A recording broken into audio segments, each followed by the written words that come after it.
Comment l'entretenir et améliorer ses performances? La marche à pied est une activité physique et sportive spécifique de l'être humain et accessible à tous, que l'on peut pratiquer suivant différents niveaux, en intensité légère, en intensité modérée, voire intense. Ceci suivant la longueur du pas, la vitesse de marche, le temps de double appui et la symétrie de la marche. La marche à pied requiert à la fois de la force, de la coordination et de la souplesse. Je vous propose aujourd'hui des séquences qui vont jouer sur la souplesse, souplesse articulaire, souplesse au niveau des tissus musculaires et souplesse au niveau des tissus mous, essentiellement par le biais de torsions à la fois des ceintures scapulaires et pelviennes. On verra à chaque fois un temps d'échauffement, d'action, suivi d'un temps d'étirement. Échauffement, assis d'ailleurs sur un coussin genre Cité Plus, on passe le transfert du poids du corps vers l'arrière, l'avant, le côté, et on cherche à faire le maximum d'amplitude concernant sa colonne vertébrale, le bassin et au niveau des hanches. Facilité à faire dans un sens et dans l'autre. On peut poursuivre les deux jambes semi-tendues, les pieds en appui sur le talon et à nouveau basculer sur le côté, l'arrière vers l'avant, bien percevoir la rotation dans sa colonne vertébrale, l'activité musculaire au niveau de la paroi abdominale, puisque l'on peut associer expire active en rentrant le ventre en allant vers l'arrière, dans un sens et dans l'autre. Plus de mobilité sur le coussin WAF, où on peut reprendre à la fois en étant assis d'ailleurs, on a plus de balancer sur le côté vers l'avant et vers l'arrière, et jambes semi-tendues, même mouvement qui peut être reproduit avec plus d'amplitude, autant au niveau du dos, du bas du dos, que dans la paroi abdominale, dans le ressenti. L'action musculaire de torsion qui va être entre les ceintures pelviennes et les ceintures scapulaires, on s'appuie sur le bout des doigts et on va chercher à avancer le pied, reculer le pied, le mouvement venant bien de votre colonne vertébrale, la colonne lombaire, où on translate vers l'avant et on translate vers l'arrière.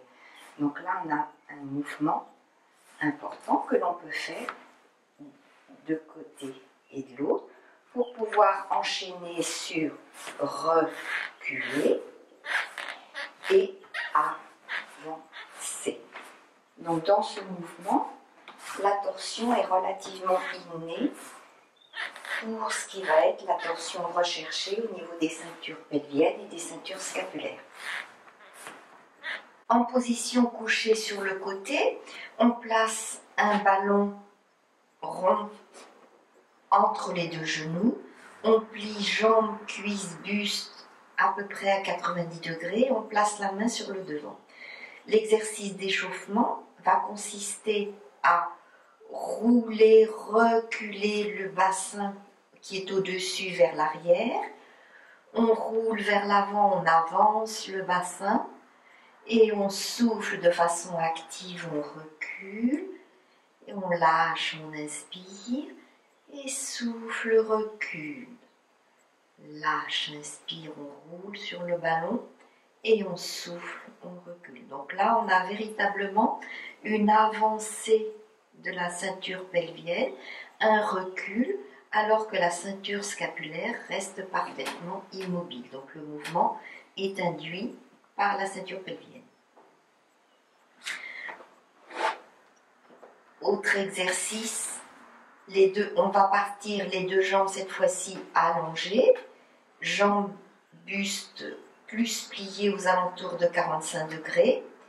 Cette fois-ci, c'est le bassin qui va rester fixe et on va dérouler pour poser sa colonne vertébrale au niveau scapulaire jusque sur le tapis. Souffle et remonte pour se replacer en position couché sur le côté. Inspire, souffle, dérouler jusqu'à lentement poser sa ceinture scapulaire. Là, on se laisse bien décontracter et on sent la résistance au niveau du bassin qui maintient la position fixe. Et souffle, on remonte. Inspire, souffle, tournez. Donc là, on a une rotation de la ceinture scapulaire par rapport à la ceinture pelvienne. Après ces exercices et avant de faire sur le côté opposé, on replie les deux jambes, on étire sa colonne vertébrale bien dans l'axe, inspire, souffle, cherchez à allonger et étirer sa colonne vertébrale et on lâche, inspire, souffle et cherchez à étirer. Quand on fait des exercices de torsion, il faut toujours finir par une action symétrique pour que la colonne vertébrale, retrouve une action, juste au niveau des petites surfaces articulaires. Et on peut enchaîner de l'autre côté. On repart, les deux jambes pliées à 90 degrés par rapport au niveau du buste, la main positionnée sur le devant, et souffle, bien reculer le bassin. Lâche, on inspire, le bassin avance. Et souffle, on recule, la ceinture pelvienne bougeant par rapport à une ceinture scapulaire qui est la plus fixe possible. Inspire et souffle. L'exercice inverse. On tend les deux jambes. Cette fois-ci, le bassin ne bouge pas. Et souffle, déroule pour positionner sa colonne, ses épaules sur le tapis. Revenir, inspire, et souffle, déroule, revenir, et on finit toujours de façon symétrique au niveau de sa colonne vertébrale. Inspire, souffle, bien étirer, sentir l'allongement de tout son buste et de sa paroi abdominale. Inspire, souffle, étire. On a là à ce moment-là les contractions des spinaux de la paroi abdominale, autant du côté droit que du côté gauche, ce qui recible l'ensemble de la stabilité abdomino-lombo-pelvienne. À partir de la position allongée sur le dos, échauffement, pieds joints, genoux joints, on balance les genoux de droite et de gauche, pour avoir l'assurance que la ceinture scapulaire ne bouge pas par rapport à la ceinture pelvienne. Il faut vraiment avoir l'impression que la cage thoracique ne bouge pas et que le mouvement vient à partir de la taille. Donc ça, c'est l'échauffement. Un petit peu plus de mobilité en positionnant le coussin WAF sous le bassin, pieds joints et genoux joints. Et à nouveau, on recherche le balancement d'un côté et de l'autre. Donc là, comme le coussin est très souple, on bascule beaucoup plus d'un côté et de l'autre. On peut poursuivre les jambes tendues pour avoir une sensation de rotation à un autre niveau, c'est-à-dire qu'il va être plus haut dans la rotation au niveau dorsolaire.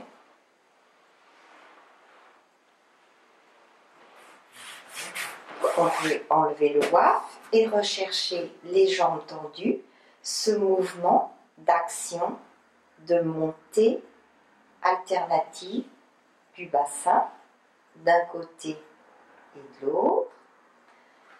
On poursuit avec les bras où là, au niveau de la ceinture scapulaire, on va chercher à décoller l'omoplate d'un côté, décoller l'omoplate de l'autre.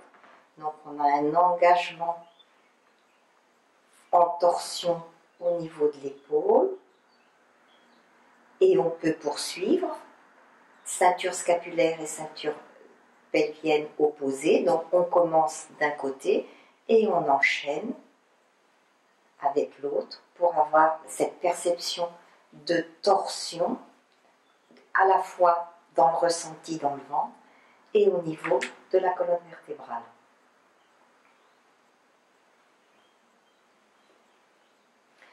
On peut poursuivre avec les deux jambes pliées, les deux bras écartés, et là on va rechercher à positionner les genoux au fur et à mesure sur le sol. Donc on commence l'échauffement de droite et de gauche, et quand on sent qu'on est plus à l'aise, on laisse tomber les genoux, on laisse décontracter les épaules, on est véritablement dans la torsion ceinture pelvienne, ceinture scapulaire. Pour remonter, souffle de façon active, expire, remonter tournant le bassin, et souffle descendre de l'autre côté, accepter la torsion, laisser descendre à la fois les genoux et les épaules, souffle bien se détendre, accepter la torsion, inspire, souffle, tourner au niveau du bassin, revenir, et on peut poursuivre lorsque on se sent plus à l'aise de droite et de gauche. Là on a une véritable torsion bien plus haut dans la colonne dorso-lombaire. Autre exercice qui va plus être dans la coordination ceinture pelvienne, ceinture scapulaire.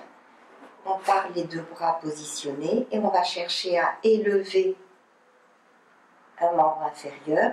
Donc tout se passe comme si c'était la cuisse qui s'allongeait sur le plan vertical. Donc on décolle le bassin d'un côté, on décolle le bassin de l'autre. Et bien sûr, on a fait tout à l'heure avec la ceinture scapulaire, et on va pouvoir combiner les deux. Décoller d'abord le bassin, allonger le bras, et après poursuivre dans cet enchaînement de torsion qui va plus, par rapport à l'exercice précédent, solliciter la paroi abdominale.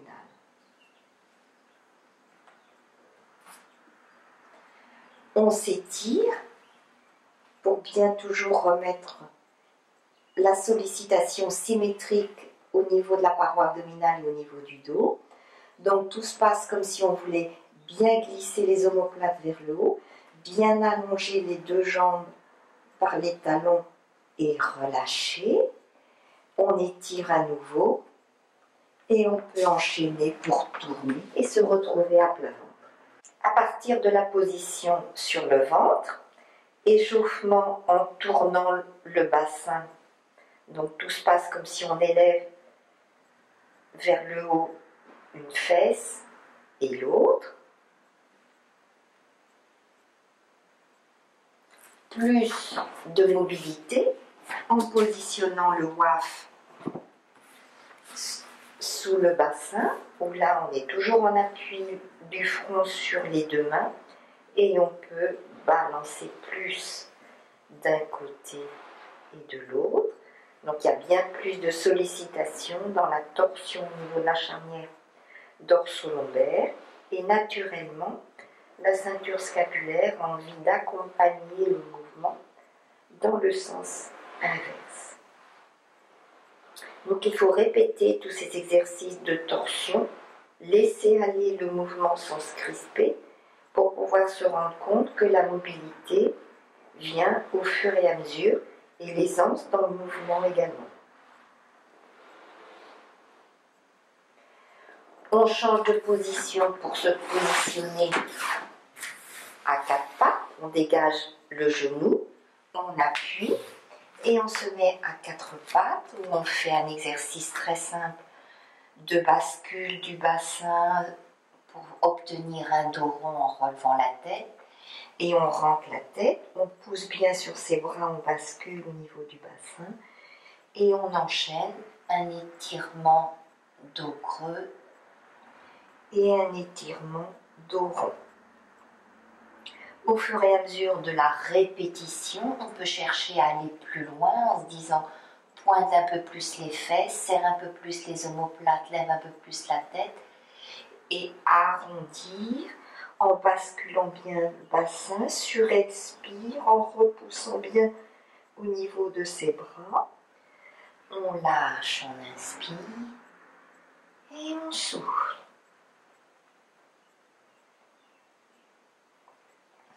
On peut dissocier plus en se disant laisse tomber la tête, repousse au niveau des bras et en dernier basculer le bassin pour avoir un parfait dos rond dans la même sensation que précédemment et rechercher à pointer les fesses, lâcher, serrer les omoplates et finir par la tête en l'air.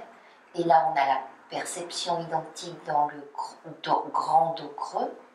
Et laisse tomber la tête, bien repousser avec les bras, basculer le bassin, finir en grand dos rond sur expire et on articule en descendant.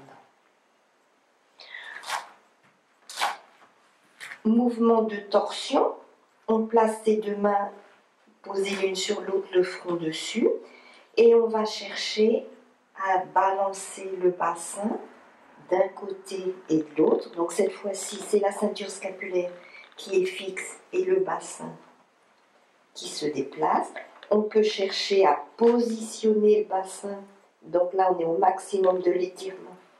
Remonter et descendre de l'autre côté. Ce qu'il ne faut pas faire, c'est avoir l'impression de vouloir positionner son bassin très près de son coude. Là, on n'est plus tellement dans l'étirement, mais bien au contraire, j'écarte bien les coudes et je positionne le bassin le plus loin possible par rapport au buste. On se repositionne en position 4 pattes et je vous ai indiqué que tous les exercices devaient s'accompagner d'une remise en position neutre de sa colonne vertébrale. Donc depuis le 4 pattes, on va chercher à lever le bras d'un côté et la jambe de l'autre. Donc l'action, c'est se repousser du tapis, étirer le bras, allonger par le talon et reposer d'un côté et de l'autre. On a alors une contraction simultanée de la paroi abdominale et du dos. Et bien sûr, ce qu'il ne faut pas faire, c'est lever le bras, lever la jambe, creuser au niveau de son dos et lâcher au niveau du ventre. Mais bien étire, allonger par le talon et percevoir la co-contraction à la fois de la paroi abdominale et du dos. De la position 4 pattes, on se met en position à genoux dressés. De cette position, on va rechercher dans l'échauffement torsion au niveau des ceintures en reculant et action en allant vers l'avant. Et on repart, torsion des ceintures scapulaires et pelviennes, de l'arrière vers l'avant ou de l'avant vers l'arrière. En alternant l'avant et l'arrière, on a bien plus de perception dans le mouvement de torsion que lorsque l'on fait toujours dans le même sens. On se met après en position debout, où on va rechercher à nouveau un échauffement dans la position debout de torsion, uniquement en cherchant à balancer les bras de droite et de gauche. Donc peu de mouvement dans la ceinture pelvienne, beaucoup plus de mobilité dans la ceinture scapulaire. On peut rechercher plus de coordination et d'équilibre en plaçant un pied devant et en poursuivant ce mouvement. Donc plus de facilité à aller vers l'arrière, moins de facilité à aller du côté du pied qui est sur le devant dans ce mouvement et bien sûr plus de déséquilibre.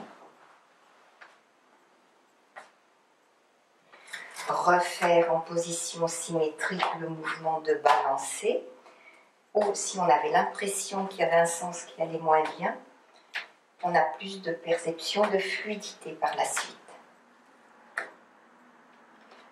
On change de position, on va chercher à être bien d'aplomb sur ses deux pieds et on balance les épaules de l'avant vers l'arrière. Donc là on est dans la torsion de la ceinture scapulaire. On peut plier légèrement au niveau des genoux, ça sera plus facile, pour chercher là la torsion au niveau de la ceinture pelvienne qui naturellement s'accompagne de la ceinture scapulaire dans le sens opposé. Et là, on est complètement dans un mouvement que l'on retrouve dans une marche rapide à grande enjambée, c'est-à-dire avec une grande longueur de pas. Je vous ai dit qu'il fallait toujours étirer au niveau du buste après avoir fait un effort complètement asymétrique de torsion. Donc vous êtes debout, vous étirez bien, je veux dire, les deux bras en cherchant au maximum à glisser les omoplates et on lâche. On étire bien en glissant les omoplates comme si les doigts voulaient toucher le plafond et on lâche. On peut accompagner un peu d'étirement sur le côté, légèrement de l'arrondi sur le buste. On étire, on arrondit doucement. Et on peut faire un petit peu plus grand si on se sent à l'aise. Les jambes bien un peu plus écartées, les genoux légèrement pliés. Étirer, jouer sur l'élasticité du buste pour lâcher, remonter. Réétirer, élasticité qui laisse le balancier faire dans le mouvement, de droite et de gauche. Donc on est plus dans un mouvement de souplesse, étire, lâche, que dans un mouvement de torsion, mais on est toujours dans de la mobilité au niveau de la colonne dorso-lombaire. Et on finit bien sûr symétrique, les pieds d'aplomb, bien étirés, relâchés, bien étirés et relâchés. Donc, en conclusion, quelle que soit la position de départ qui soit choisie, que ce soit assise, couchée sur le dos, couchée sur le côté, à quatre pattes ou debout, il est toujours possible d'induire des mouvements de rotation des ceintures pelviennes et scapulaires que l'on retrouve dans les activités de marche, donc de la locomotion humaine, et toutes ces activités physiques peuvent être créées de façon intense, modérée ou légère, et vont participer à entretenir le capital santé et bien-être de la personne.